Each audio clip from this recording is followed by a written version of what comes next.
हरिशरण हरि ओम तत्सत। श्रीमते रामचंद्राय नमः। नमः परमहंसाय स्वादितचरणकमलचिन्मकरन्दाय भक्तजनमानसनिवासाय श्रीरामचन्द्राय नमः। वंशीविभूषितकरान्नवनीरदाभात् पीताम्बराधरुणबिम्बफलाधरोष्ठात् पूर्णेन्दुसुन्दरमुखादरविन्दनेत्रात् कृष्णात् परं किमपि तत्त्वमहं न जाने। वसुदेवसुतं देवं कंसचारूढमर्दनं देवकी परमानन्दं कृष्णं वन्दे जगद्गुरुं। गङ्गातरङ्गरमणीय जटाकलापं गौरीनिरन्तरविभूषत वामभागं नारायणप्रियं अनङ्गमदापहारं वाराणसीपुरपतं भज विश्वनाथं। प्रह्लादनारदपराशरपुण्डरीक व्यासि अम्बरीषशुकशौनकभीष्मदालभ्यान् रुक्माङ्गद अर्जुन वसिष्ठ विभीषणादीन् एतानहं परं भागवतान् नमाम्यहम्। भक्त भक्ति भगवंत गुरु चतुर्नाम वपुए तिनके पद वंदन किए नाशहि विघ्न अनेक। बंदहु गुरुपद गंज कृपा सिंधु नररूप हर महामोह तम पुंज जासु वचन रवि कर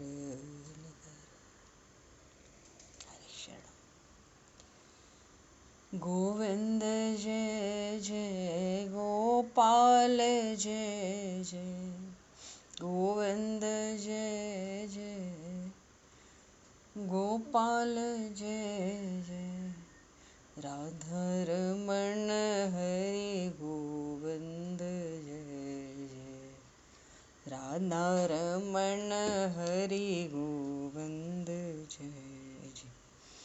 श्री राम जय जय ऋषिकेश जय जय श्री राम जय जय ऋषिकेश जय सीतारमण राम रघुनाथ जय जय सीतारमण राम रघुनाथ जय जय।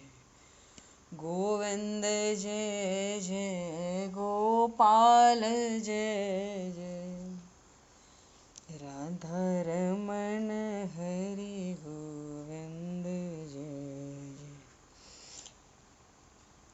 श्री राम जय जय ऋषिकेश जय जय सीतारमण राम रघुनाथ जय जय राधारमण हरि गोविंद जय जय सीतारमण राम रघुनाथ जय जय।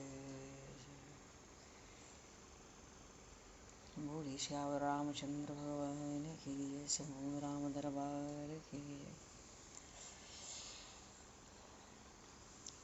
श्री राधे कृष्णचंद्र भगवान की जय। श्री बांके बहरलाल की जय।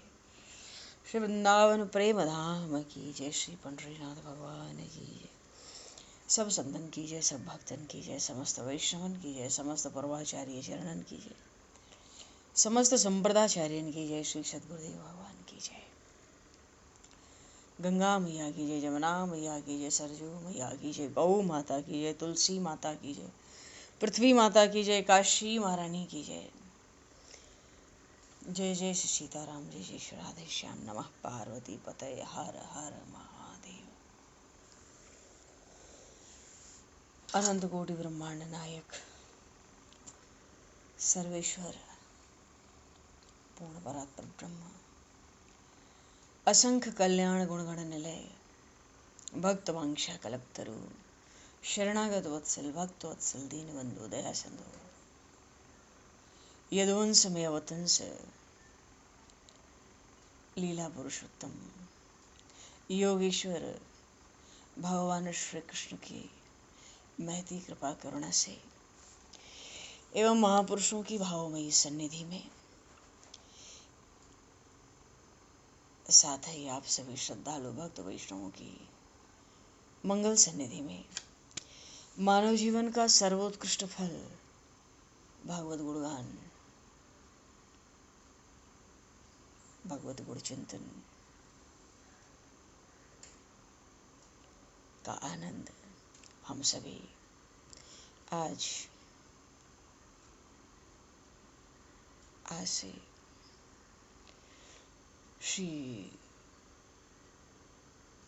श्रीमद् भगवद गीता के चिंतन के माध्यम से प्राप्त करने जा रहे हैं। सर्वप्रथम आप सभी भक्तजनों के श्री चरणों में भगवत भाव से सादर वंदन, सादर नमन। आप सभी को यथा योग्य जय श्री राम, जय जय श्री राधे, हरि शरणम, जय श्री जय हो।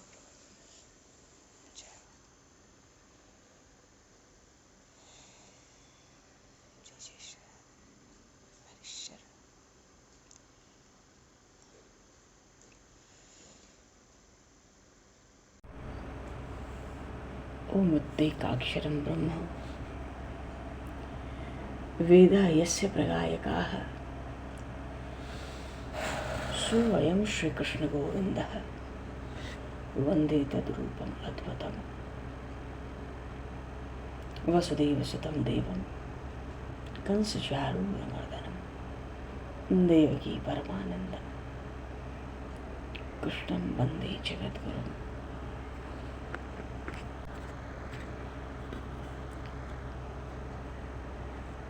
पूर्व प्रसंग में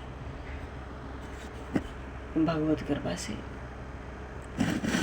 हम सभी ने श्रीमद् भगवद गीता जी पर एक संक्षिप्त चिंतन प्रभु के अनुग्रह से आरंभ किया है। श्रीमद् भगवद गीता जी का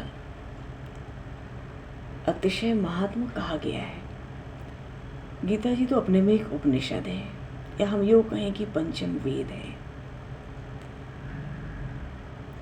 कहते हैं ना कि एकम शास्त्रम देवकी पुत्र गीतम एको, देवो देवकी पुत्र एव एको मंत्रस्तस्य नामानि यानि कर्माप्येकं तस्य देवस्य सेवा। देवकी नंदन भगवान श्री कृष्ण का कहा हुआ ये जो श्रीमद् भगवद गीता शास्त्र है, इसको ही एकमात्र उत्तम शास्त्र कहा गया। और उन श्री देवकी नंदन भगवान श्री कृष्ण को एकमात्र महान देवता कहा गया, क्योंकि साक्षात पूर्ण परात्पर ब्रह्म है, लीला बिहारी लीला पुरुषोत्तम भगवान है। और श्रीमद् भगवद गीता उन परात्पर ब्रह्म के श्रीमुख की वाणी है, इसलिए उनके नाम को भी एकमात्र मंत्र कहा गया। और ऐसे प्रभु का चिंतन, स्मरण, ध्यान, सेवा, यही जीव मात्र का एकमात्र कर्तव्य कहा गया।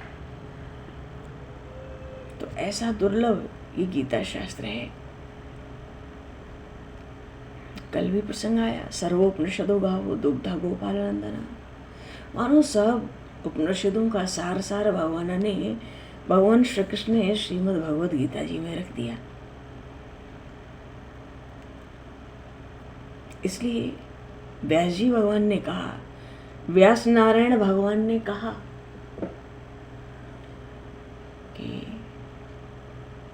गीता सुगीता कर्तव्या, कि मन ने ही शास्त्र विस्तर है। क्योंकि ये तो स्वयं उन पद्मनाभ भगवान के श्रीमुख की वाणी है। या स्वयं पद्मनाभ से मुख पद्मा द्विनिश्रता, तो जो साक्षात कमलनाभ भगवान के श्रीमुख कमल से प्रकट हुई, तो गीता जी का स्वाध्याय का अर्थ होता है भाव के साथ करना चाहिए। और जब इसी का स्वाध्याय हो जाए तो अन्य शास्त्रों से क्या प्रयोजन। ऐसा व्यास जी महाराज कह रहे हैं क्योंकि महाभारत के शांति पर्व में अध्याय 23 से 40 तक श्रीमद् भगवद गीता जी के श्लोक आए। भगवान ने एकादशी के दिन, मार्गशीर्ष मास के शुक्ल पक्ष की एकादशी, जिसको मोक्षा एकादशी भी कहते हैं, उस दिन ही, उस विशेष दिन में ही भगवान श्री कृष्ण ने भक्तराज अर्जुन जी को श्रीमद् भगवद गीता का ज्ञान दिया। अब मात्र 45 मिनट में। तो ये श्रीमद् भगवद गीता तो महाभारत का भी अमृत सार है। भगवान श्री कृष्ण के मुख कमल से प्रकट हुआ। अब ये जब प्रभु के मुख से प्रकट हुई गीता, चरणों से प्रकट हुई गंगा, यही तो है ना। भगवान के श्री चरण कमल से गंगा जी प्रकट हुई। बोलिए श्री गंगा मैया की जय। और श्रीमुख से प्रकट हुई भगवद गीता। तो ये भी तो गंगा जल के ही समान है। इसका निरंतर पान करने से जीव को पुनः पर जन्म थोड़ी लेना पड़ता है। इसलिए संपूर्ण उपनिषदों को गऊ के समान कहा गया। और उन भगवान नंदनंदन श्री कृष्ण को, उन देवकी नंदन को उस उपनिषद, समस्त उपनिषदों के रूप में जो गऊ है उसका दोहन करने वाला कहा गया। अर्जुन जी को बछड़ा कहा गया। और जो दूध आया, समस्त उपनिषदों का सार, जो उस गऊ का दूध आया, वो तो महान अमृत है गीता जी के स्वरूप में। इसलिए भगवान व्यास नारायण कहते हैं कि फिर अन्य शास्त्रों के विस्तार का प्रयोजन क्या है, क्योंकि ज्ञान और तत्व का समस्त सिद्धांत गीता जी में प्रतिपादित हुआ। कोई ऐसा विषय किसी मुमुक्षु या साधक के लिए, जिज्ञासु के लिए है ही नहीं जो गीता जी में न प्रकट हो जाए। इसलिए कहते हैं कि जल में अगर स्नान करें, तो जल से जब हम स्नान करते हैं नित्य प्रति, तो शारीरिक मल का नाश होता है।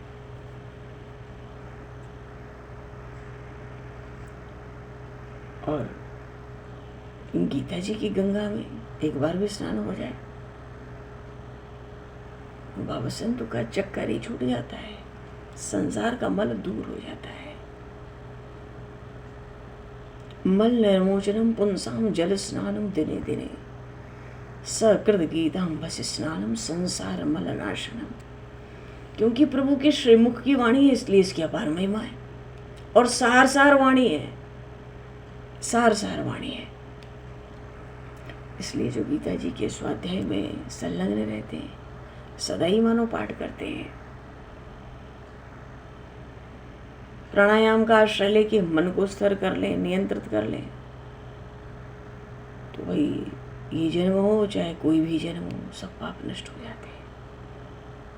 इसलिए इनका स्वाध्याय शुद्ध चित्त से, बड़े प्रेम से, फिर कोई भय शोक जीवन में थोड़ी रहता है। इतना ही नहीं, भगवान का धाम जीव प्राप्त कर लेता है। नैव सन्ति ही पापानि पूर्व जन्म कृतानि च, कहा ना। तो ये तो विष्णु पद्ममापनोति भय शोकादि वर्जिता है। सब भय शोक जीवन का जीव के दूर हो जाता है, समाप्त हो जाता है।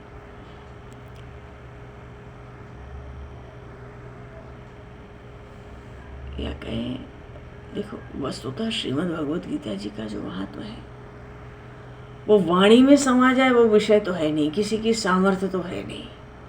क्यों? अपने में परम रहस्यमय ग्रंथ है। इतना रहस्यमय क्यों कहते हैं? अरे सब वेदों उपनिषदों का सार सार है, और सार सार होने में तो रहस्य और बढ़ ही जाता है। पर और नित्य ही जितना आजीवन निरंतर अभ्यास रहे, फिर भी नित्य ही नए नए भाव उत्पन्न होते रहते हैं। पर श्रद्धा और भक्ति,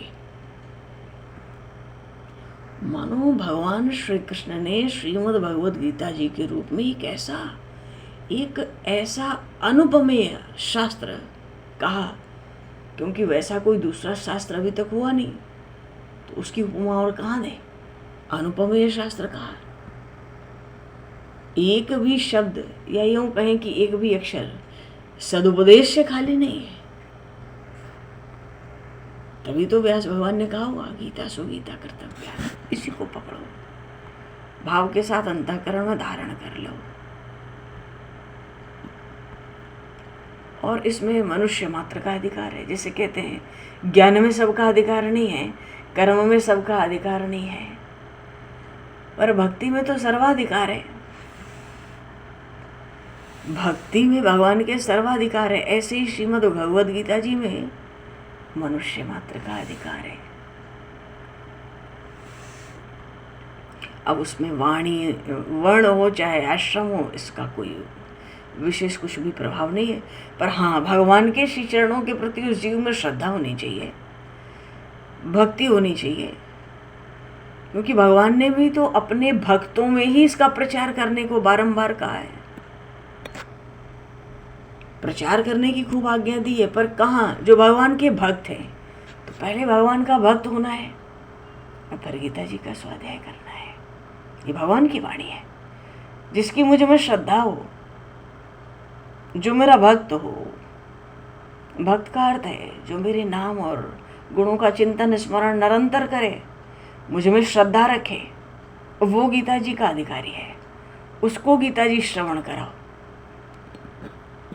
और इसका पारायण नित्य नियम से हो तो परम गति की भी प्राप्ति कही गई है। पर हृदय में, अच्छा, जब शब्द जब अर्थरूप होते हैं तभी तो हृदयंगम होंगे। तो जीव के जो अपने स्वाभाविक कर्म है, अपने अपने वर्ण आश्रम के अनुसार, उन कर्मों के द्वारा ही भगवान का पूजन करके परम सिद्धि भी मनुष्य प्राप्त कर लेते हैं। अच्छा, गीता जी में जो प्रधान विषय है, प्रभु ने अपने प्राप्ति के उपाय बताए। अभी हम लोगों ने कुछ समय पहले श्रीमद् भागवत महापुराण का कथन किया, श्रवण किया, मानो कीर्तन किया। उसमें भी भगवान की भक्ति के ही मार्ग बताए गए हैं, भगवत प्राप्ति के ही मार्ग बताए गए हैं। प्रभु के चरणों में प्रेम कैसे हो, क्योंकि प्रेम नहीं होगा तो हमारे भीतर श्रद्धा नहीं होगी, भक्ति नहीं होगी, शास्त्रों का प्रभाव विशेष नहीं पड़ पाता, आजीवन निरंतर अभ्यास करने से भी।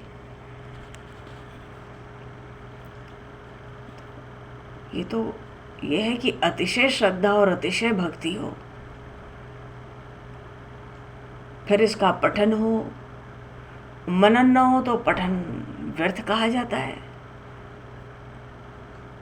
और फिर जो गीता जी में भगवान ने आज्ञा दी उसके अनुसार जीव साधन करने में तत्पर रहे, क्योंकि मनुष्य का शरीर अत्यंत दुर्लभ है। हमने इसको प्राप्त किया है प्रभु की करुणा से, इसलिए अपने अमूल्य समय का एक क्षण भी इस दुखालय, ये जो दुख रूप संसार है, इसके सुख को भोगने की चेष्टा में भी नष्ट नहीं करना चाहिए। समय अमूल्य है। तो भगवान ने दो मार्ग बताए ना, गीता जी में भगवान की प्राप्ति के दो ही मार्ग बताए, एक सांख्य योग, दूसरा कर्म योग। अच्छा, सांख्य शास्त्र के प्रणेता तो भगवान कपिल है। भागवत में भगवान कपिल का चरित्र आया। तो सांख्य शास्त्र क्या है? सांख्य शास्त्र ये कहता है भाई जो दिख रहा है वो झूठा है, मानो ज्ञान का मार्ग। जो दिख रहा है सब झूठा है। जब दिखने वाला झूठा है तो शरीर भी तो हमारा हमें दिख रहा है, ये भी झूठा है। तो अभिमान छोड़ो, जो दिख रहा है वो झूठा है। तो सच क्या है? सांख्य योग कहता है वो जो सर्वव्यापी सच्चिदानंद घन परमात्मा है वो ही नित्य निरंतर स्थिर है।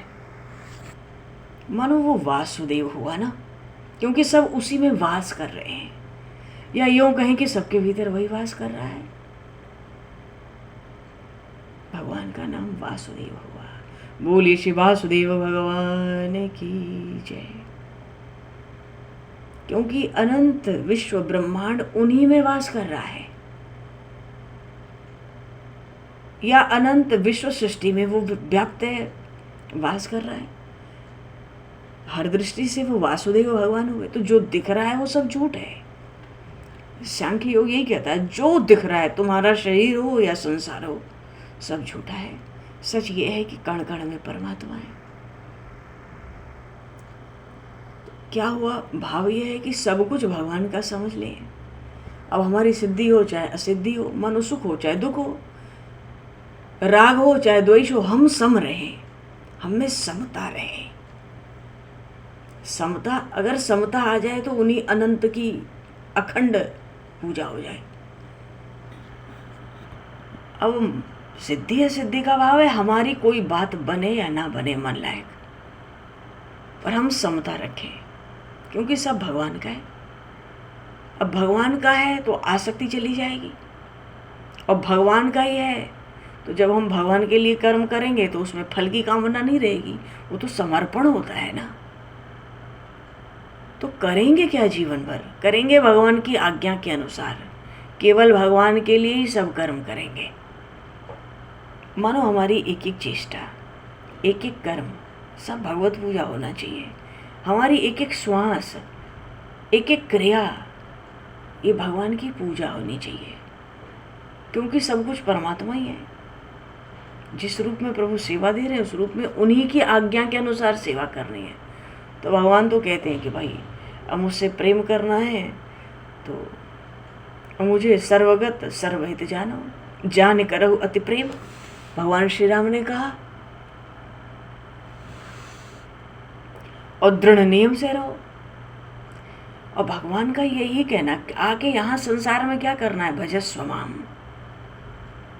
अनित्यम सुखम लोकमेमं प्राप्य। इस अनित्य और असुख संसार को प्राप्त करके, अब तो तुमने प्राप्त कर ही लिया, तो मुझे भजो, भजस्व माम। भजने का अर्थ है भगवान के नाम का स्मरण चिंतन, भगवान के एक गुणों का स्मरण चिंतन, अहरनिश, रात दिन। तो कर्म योग में, सांख्य योग में तो जो दिख रहा है वो सब झूठा है, जो नहीं दिख रहा है वो भगवान वासुदेव है। और कर्मयोग कहता है भाई तुम सब भगवान का समझो, सुख दुख छोड़ो, सम रहो, कर्म करो पर फल की इच्छा का त्याग करो। तो क्यों करें भाई इतना हम परिश्रम करें और फल चाहे ही नहीं? हम क्यों करें कर्म? मत करो, तुम भगवान की आज्ञा के अनुसार कर्म करो। अगर फल की इच्छा त्यागने में कष्ट होता है तो कर्मयोग का अर्थ ही है भगवान की जो आज्ञा है उन कर्मों का प्रतिपादन करो, अपने आप ही फल की इच्छा का त्याग हो जाएगा। जो कर्म होंगे फिर भगवान के लिए ही होंगे, बड़े श्रद्धा भक्ति से होंगे, मनवाणी शरीर से होंगे, भगवान के शरण होकर। कर्मयोग तो यही है कि भगवान की शरण हो जाए, फिर उन प्रभु का नाम गुण प्रभाव और उनके स्वरूप का निरंतर चिंतन, ये कर्मयोग है ना। शरण होकर, मानो सब कुछ भगवान के चरणों में अर्पित करके।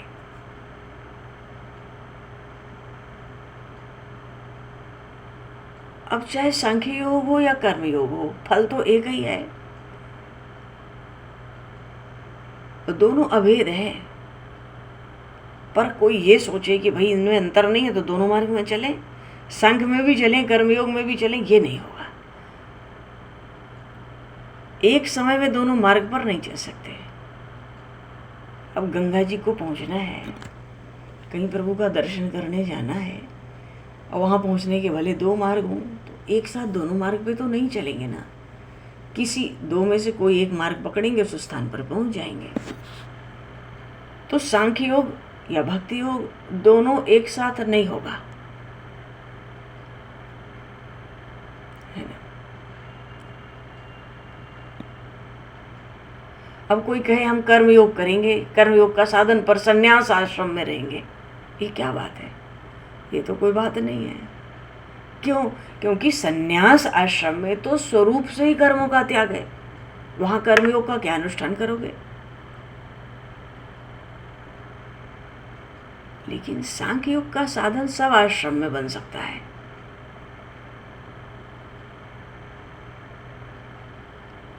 अब कोई सोचे भैया ये सांख्य योग तो सन्यासियों के लिए है, जो दिख रहा है उसको झूठा मानो और सब जगह भगवान ही है।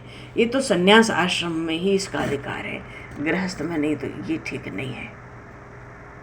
अभी दूसरा अध्याय आएगा, सांख्य निष्ठा का भगवान ने उपदेश दिया।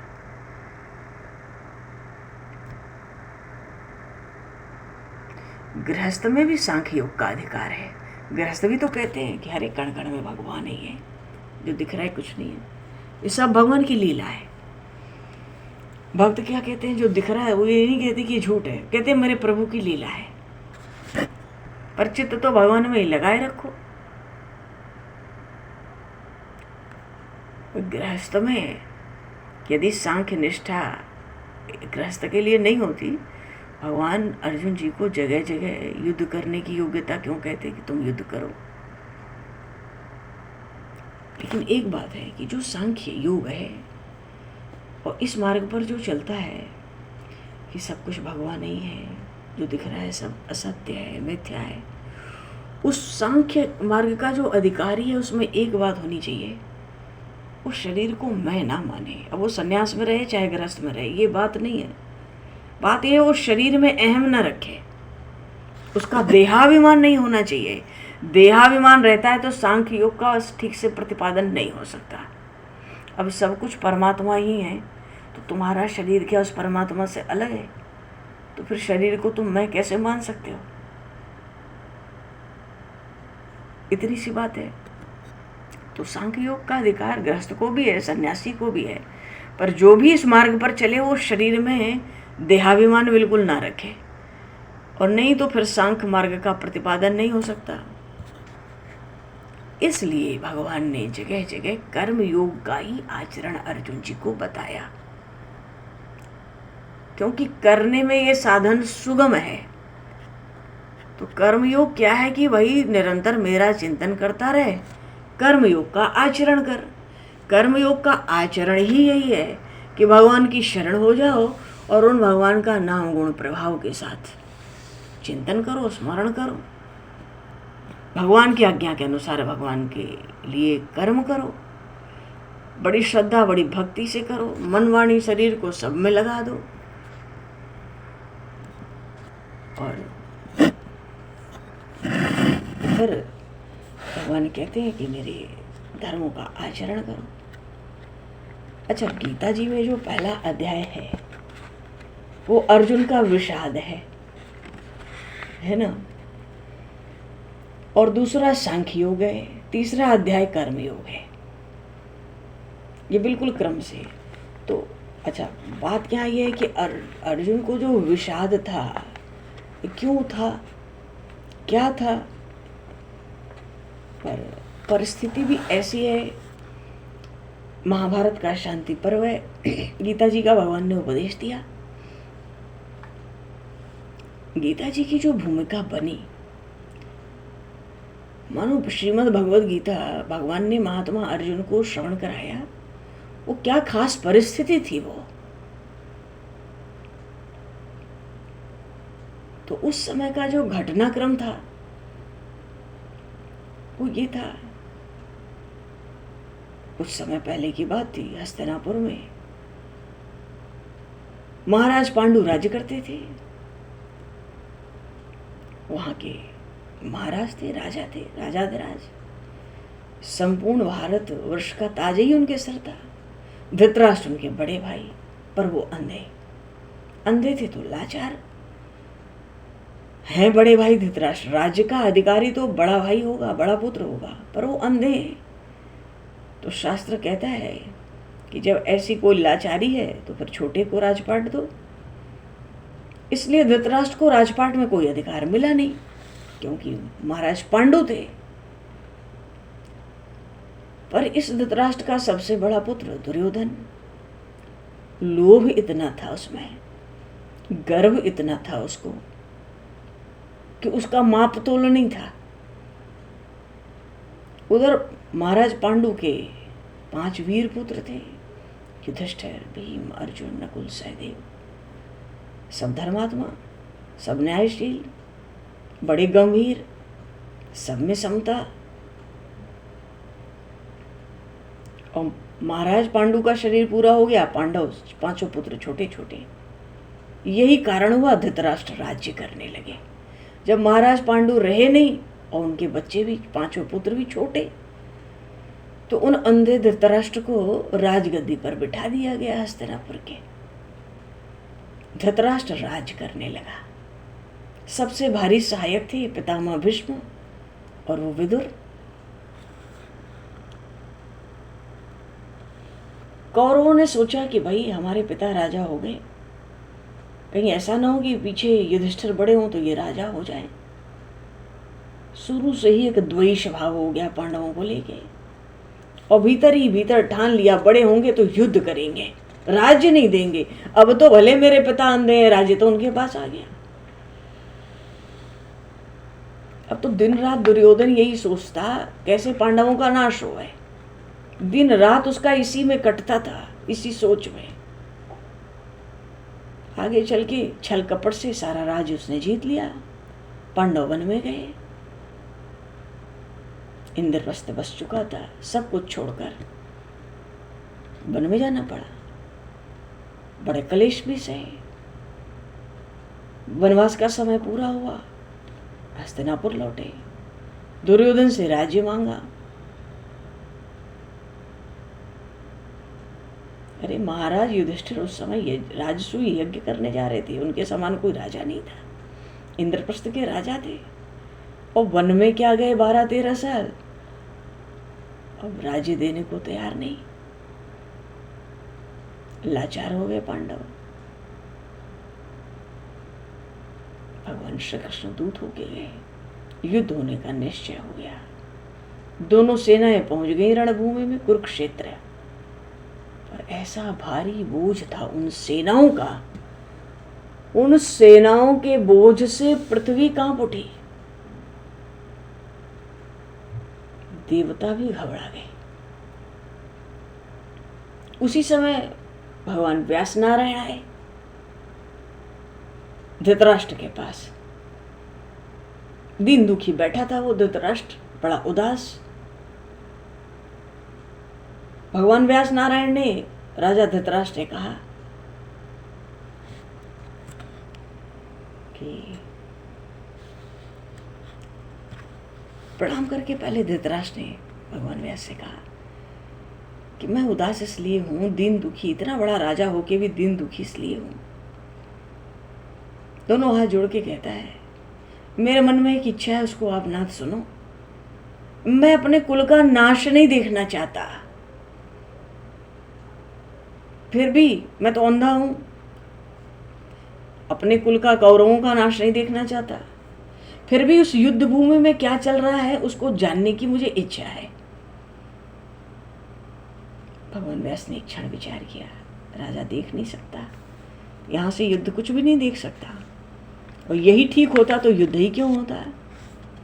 उन्होंने संजय को बुलाया। संजय सारथी हैं धृतराष्ट्र के, जैसे महाराज दशरथ के सारथी हुए सुमंत्र जी। उन्होंने कहा, संजय को बुला के कहा, तुमको मैं दिव्य दृष्टि देता हूं, युद्ध का सब हाल इसको सुनाते रहना। व्यास महाराज चले गए। इतना कह के धृतराष्ट्र जी ने बुला लिया संजय को, बिठा लिया अपने पास। तो जब रण की भूमि में कौरव पांडव दोनों सेना लड़ने के लिए कुरुक्षेत्र के मैदान में पहुंच गए, तब दोनों ओर अपने रिश्तेदार बड़े लोगों को लड़ने के लिए तैयार देखकर, यहीं पर तो विषाद हुआ ना अर्जुन को। अर्जुन जी को यहीं पर विषाद हुआ कि अरे युद्ध की बातों में तो बड़ा जोश था, बड़ा उत्साह हो गया था, अधर्म अन्याय नहीं सहेंगे। भगवान श्री कृष्ण भी दूत बन के गए, कुछ हाथ नहीं लगा, तो वो ये था कि युद्ध होगा। अब तो ये पहुंचे जब, अब धृतराष्ट्र के भीतर तो पुत्र का स्नेह बहुत था, यही तो उसका मोह पाश था।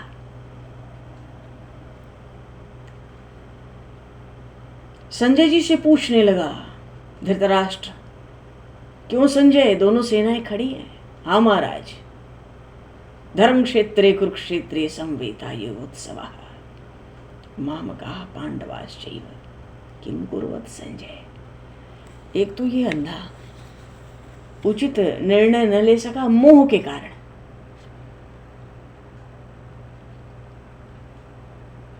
जब भीष्म पितामह का दबाव होता, महात्मा विदुर का दबाव पड़ता उस अंधे धृतराष्ट्र पर, तो कभी कभी एकांत में दुर्योधन से कहता था।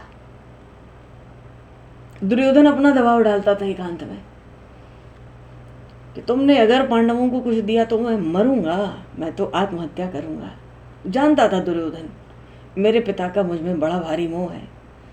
तो धृतराष्ट्र कभी कभी एकांत में उस दुर्योधन से कहता था, कुछ उपाय है कि तुम मरो मत, कुछ उपाय है, कुछ उपाय है। समझ गया दुर्योधन, ये तो पुत्र मोह में है, मोह के पाश में है मेरे पिता, बस इन्हीं को विवश करके युद्ध करवाओ।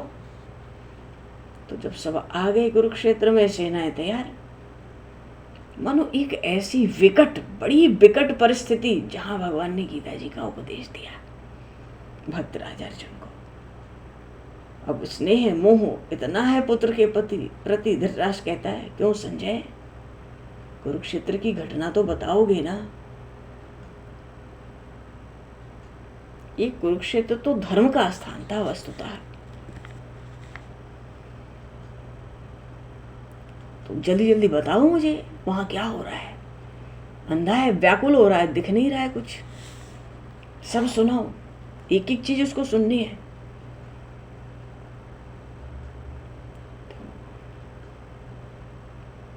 संजय जी ने सुनाया, कितनी विशाल सेना है, देख के तो लग रहा है महाकाल मुंह फैलाए खड़ा है इस कुरुक्षेत्र में। सब इतने उत्तेजित हैं, कौन किसको रोक सकता है। कुरुक्षेत्र में जो सेना फैली थी, ऐसा लगता था कि कालकूट नाम का विष क्षुब्ध होकर सब जगह फैल गया हो। ऐसी सेना थी, तो उसका शमन कौन करेगा। बड़ी दुर्धर्ष सेना, कैसे कैसे चक्रव्यूह सजाए जाते थे। महाप्रलय का काल ही आ गया हो वायु रूप में मानो। उस समय दुर्योधन को इतना उत्साह हुआ अपनी सेना देख के कि पांडवों की सेना को देखकर वो नगण्य समझता था, तुक्ष। हम कौरवों के आगे पांडवों की क्या सेना है, तो बिल्कुल तुक्ष है। जैसे कोई सिंह हाथी के बच्चे को देखे, ऐसे दुर्योधन पांडवों की सेना देखता। पहुंच गया द्रोणाचार्य जी पर, कहता है, ये पांडवों की सेना देखो कैसे आवेश में आ गई।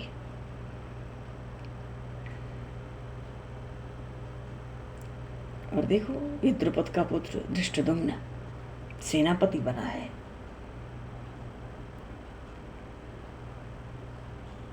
और इस द्रुपद के पुत्र धृष्टद्युम्न ने पांडवों की सेना भी समुद्र की तरह कैसे विस्तार किया है। बड़े असाधारण वीर, अस्त्र शस्त्र लिए, बड़ी बड़ी विद्या में प्रवीण, छात्र धर्म में प्रवीण। सुनते चल रहे महाराज धृतराष्ट्र संजय से। और बल में, प्रौढ़ता में, पुरुषार्थ में ऐसे ऐसे हैं मानो बिल्कुल भीम और अर्जुन के समान। सात्विकी भी तो है उधर, द्वारिका से आए हैं, असाधारण वीर हैं, राजा विराट है, महाराज द्रुपद है, वीर शिरोमणि कहलाते हैं, महारथी हैं। अरे कौन कौन तो सब आए हैं। कुंती भोज भी हैं, अभिमन्यु भी हैं, द्रौपदी के 5 पुत्र भी हैं, सब मानो। और इधर तो सेनापति के रूप में गंगानंदन भीष्म हैं। उनका प्रताप सूर्य के समान तेजस्वी हैं वे। और वीरवर कर्ण भी तो है। ये कर्ण तो शत्रुओं को ऐसे कुचल देता है मानो सिंह हाथी को कुचल दे।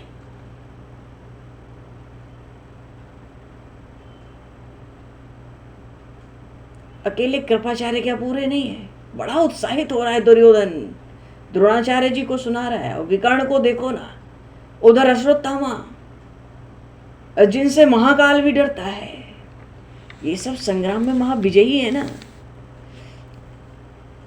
इधर कृतवर्मा है, उधर सात्विकी है।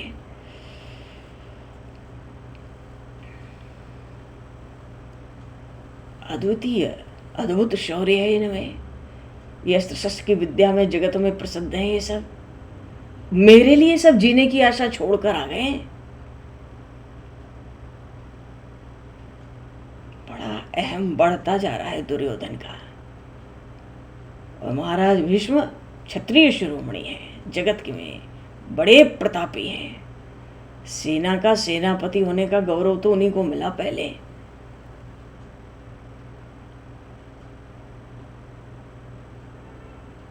बड़ी प्रशंसा करके बड़ा प्रसन्न होता है दुर्योधन।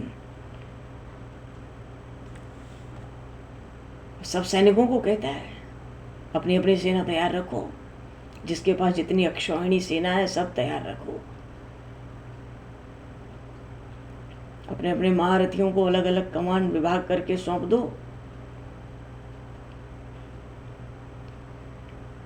द्रोणाचार्य जी से दुर्योधन कहा था आप ही सबका संचालन करो, हम सब मिलकर इन भीष्म पितामह की रक्षा करें। दुर्योधन ने तो यहां तक कहा था सारी कौरव की सेना मिलकर भीष्म पितामह की ऐसी रक्षा करे मानो वो दुर्योधन ही हो। तो बड़ा संतोष हुआ था पितामह भीष्म को भी। और सबसे पहले उन्होंने सिंहनाद किया। और वो सिंहनाद पितामह भीष्म का दोनों सेनाओं में अद्भुत अद्भुत ढंग से गूंज रहा था। उसकी प्रतिध्वनियां आकाश में बार बार समाती हैं, गूंजती हैं। एक बार को तो सब कांप ही उठे जब पितामह ने अपना दिव्य शंख बजाया युद्ध के लिए। 3 लोक बहरे हो गए मानो। आकाश में भी आवाज होने लगी, समंदर क्षुब्ध हो गया। स्थावर जंगम जितने हैं ना चराचर सब बहरे होकर कांपने लगे। अब तो कौरवों की सेनाओं में भी रणभेरियां, युद्ध की भेरियां बजने लगी।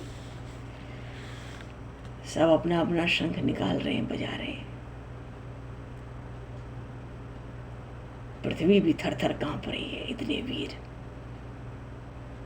देवताओं को तो ऐसा लग रहा है व्याकुल होकर भयभीत हो रहे हैं। ऐसा लग रहा है मानो आज प्रलय काल आ गया। जब इधर शंख बजे तो उधर भी शंख बजेंगे। इतना भयानक कोलाहल सुन के स्वर्ग में इतनी चर्चाएं होने लगी। उसी बीच पांडवों की सेना में क्या हुआ?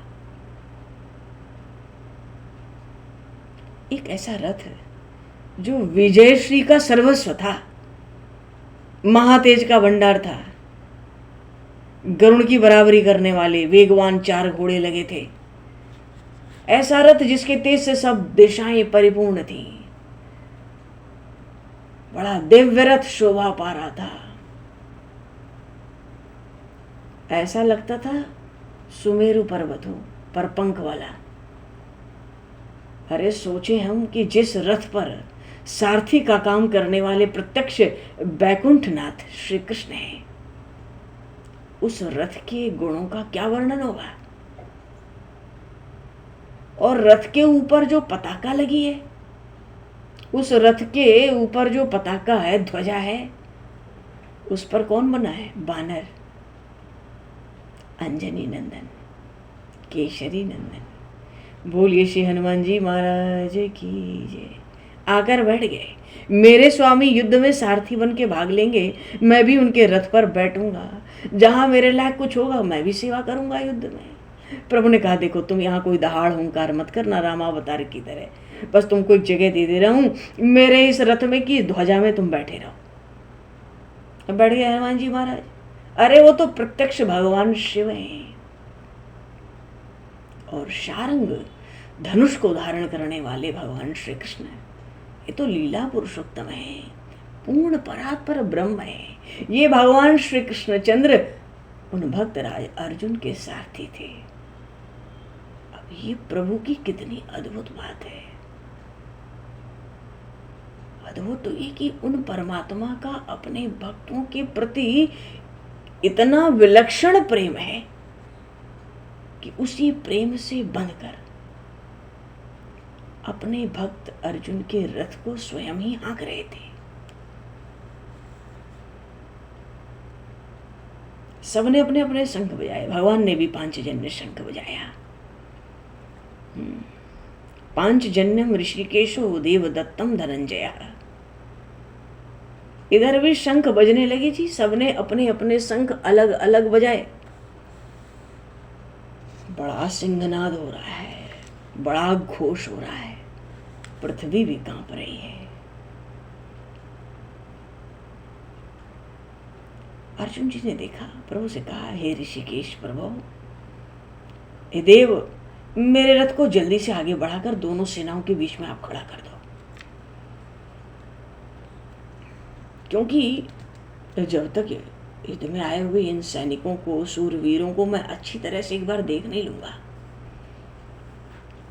मुझे एक बार अच्छे से इनको दिखाओ, आप मुझे मेरे रथ को ले चलो, बीच में खड़ा करो, मुझे भी तो पता चले इस युद्ध की भूमि में मुझे किसके साथ लड़ना है। अर्जुन कह रहे हैं, कौरव तो बड़े जड़ बुद्धि और बुरे स्वभाव के हैं। प्रभु,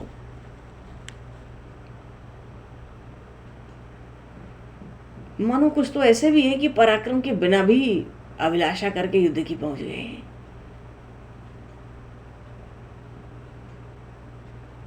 कौरवों को युद्ध करने की इच्छा तो बहुत प्रबल है, पर युद्ध के लिए जितना धैर्य चाहिए होता है उसका तो सर्वथा अभाव ही है इस कौरव सेना में। उधर धृतराष्ट्र, महाराज धृतराष्ट्र को संजय सुनाते चल रहे हैं सब प्रसंग। संजय जी ने कहा, महाराज, हे राजन, इतना सुनते ही उन श्री कृष्ण ने रथ को आगे बढ़ा दिया, ले जाकर दोनों सेनाओं के बीच में खड़ा कर दिया।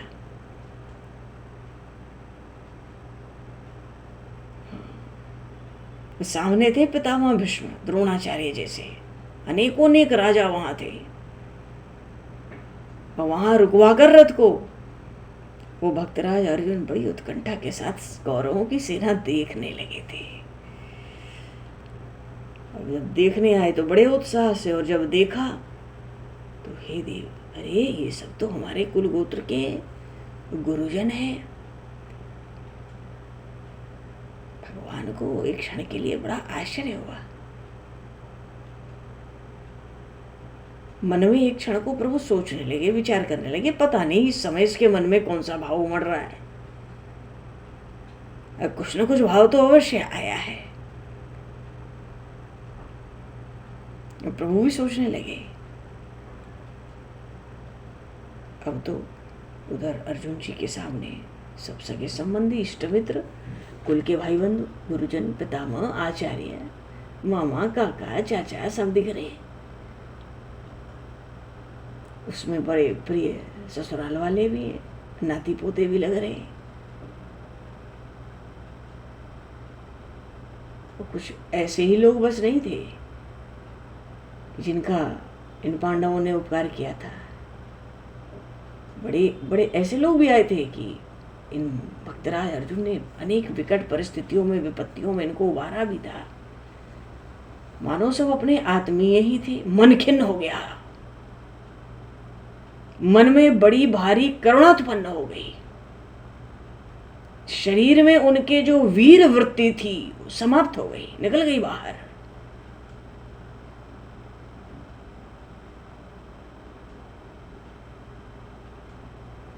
अब क्या होगा?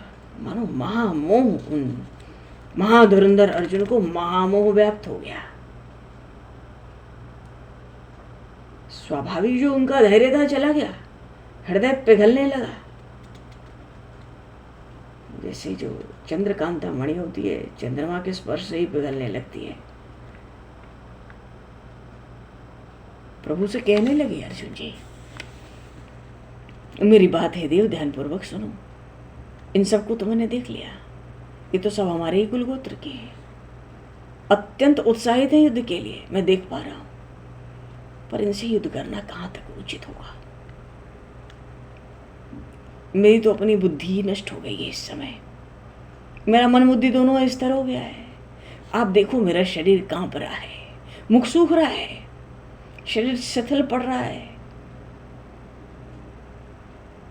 अंतःकरण में पीड़ा हो रही है। अरे इस गांडिव को धारण करने वाला मेरा हाथ शिथिल पड़ रहा है। इस गांडिव धनुष को पकड़ने से पहले ये छूट गया, हाथ से कब गिर गया मुझे पता ही नहीं। मानो हृदय को मोह ने ऐसा घेर लिया।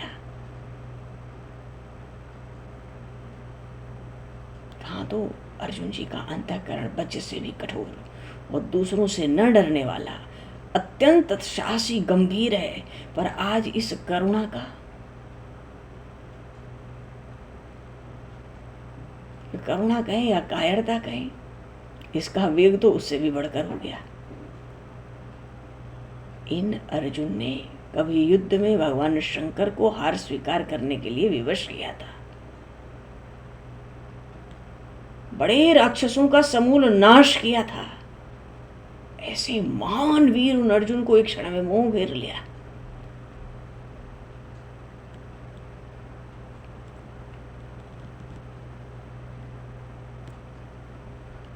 भौरा कहो तो काष्ठ में लकड़ी में छेद कर दे, और वहीं कमल के पुष्प में बंद हो जाता है तो राग के कारण निकल नहीं पाता, मर भले जाए।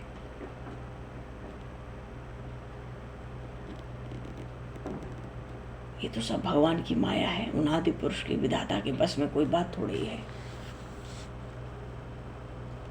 संजय कह रहे महाराज आगे की तो बात सुनो। युद्ध की भूमि में अर्जुन अपने स्वजनों को देखकर अपना विचार त्याग चुका है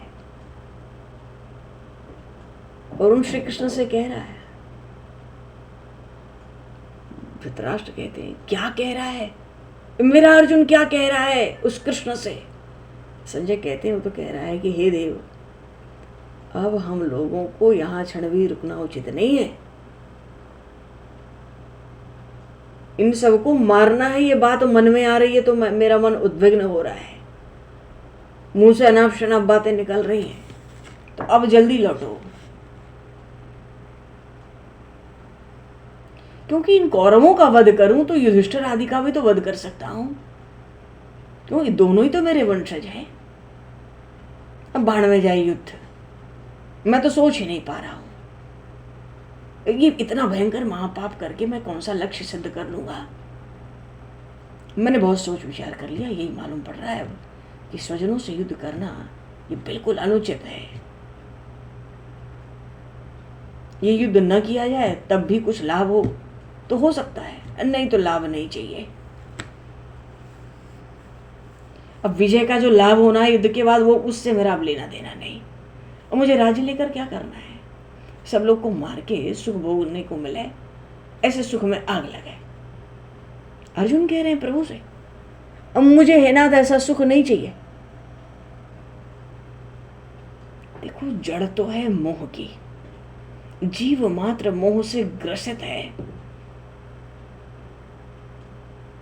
स्वप्न में भी युद्ध नहीं करना है, इनको मार के स्वप्न में भी राज्य सुख नहीं लेना है। मैं अपने गुरुजनों का अहित सोचूं, हे केशव जरा आप बताओ, मेरा तो जन्म लेना ही व्यर्थ हो जाएगा।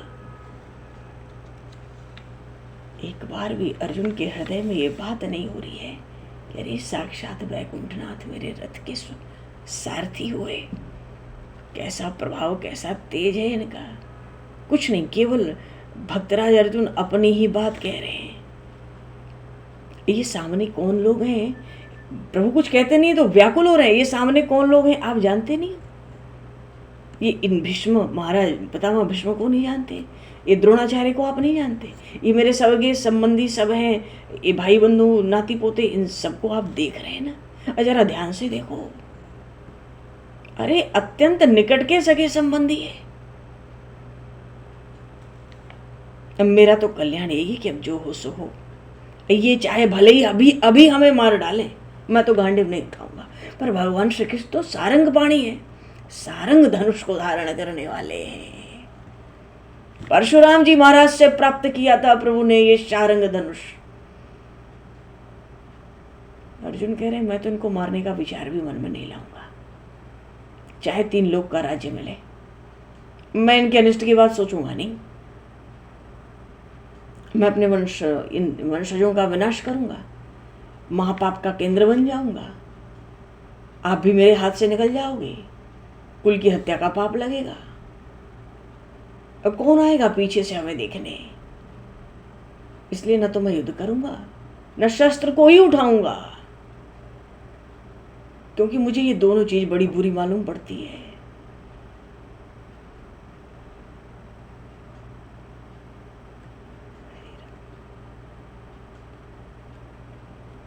मैं राज्य का सुख नहीं भोगूंगा। प्रभु कुछ बोल ही नहीं रहे। अर्जुन जी आगे कहते हैं, आप विचार करो, ये मरेंगे और फिर हमारे वंश में जो इनकी स्त्रियां बचेंगी, कितना भयंकर वर्ण शंकर होगा। इस दोष से ब्रह्मलोक तक पहुंचे हुए जितने हमारे पितर हैं, सारा कुल ही डूब जाएगा। हे देव, जरा आप विचार तो करो, आप इतने बड़े भारी ज्ञानी हो, जो पितर हमारे ब्रह्मलोक में बैठे हैं वो भी डूबेंगे। हमारे वंश में जब वर्ण संकर होगा, सारा कुल ही पीछे नरकगामी हो जाएगा। आने वाला समय, कल्प के अंत तक नरक से हमारा छुटकारा होगा नहीं। वर्ण शंकर बड़ा भारी दोष है।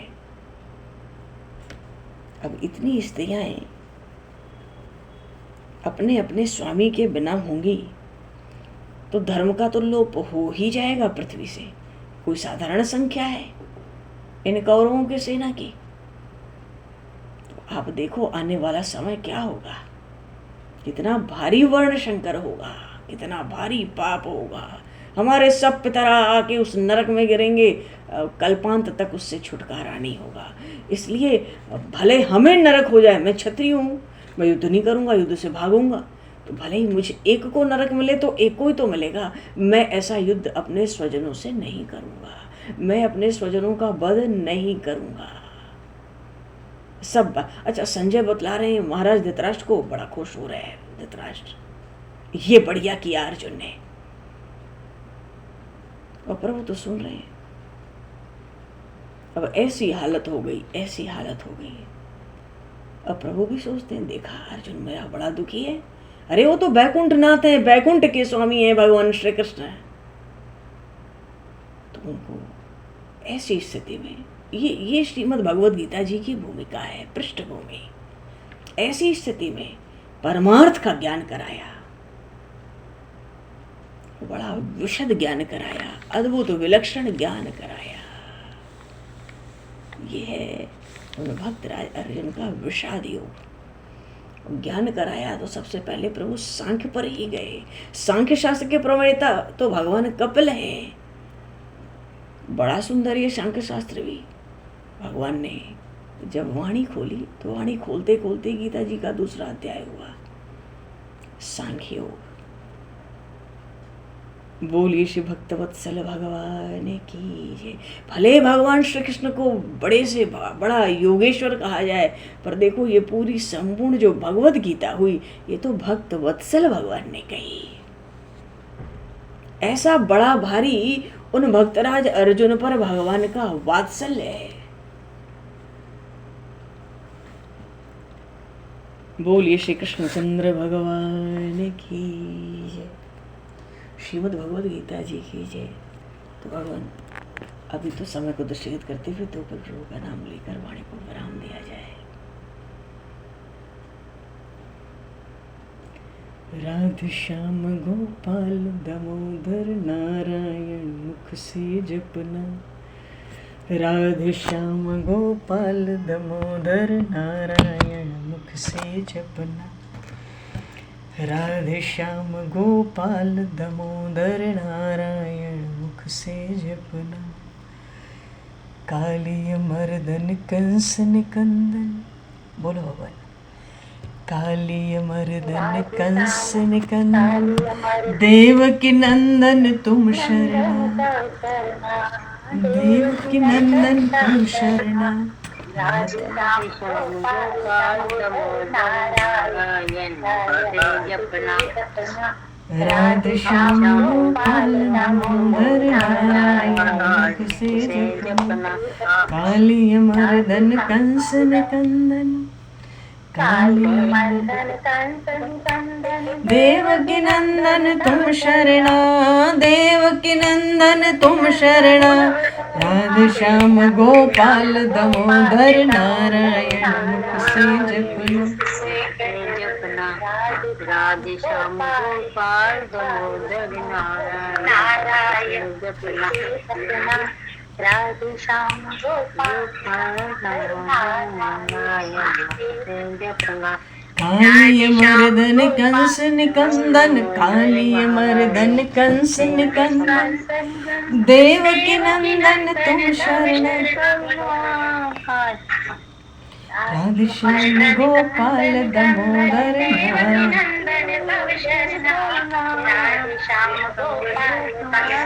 नारायण राधे श्याम गोपाल दामोदर नारायण। बोलिए श्री भक्तवत्सल भगवान की जय। भगवान समय को दृष्टिगत करते हुए आज यहीं पर वाणी को विराम। वाक्य पुष्पांजलि प्रभु के श्री चरणों में सादर समर्पित।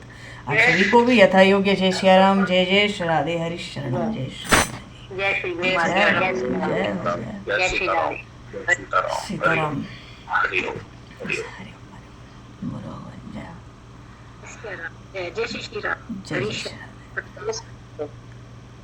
जय श्री गुरु महाराज।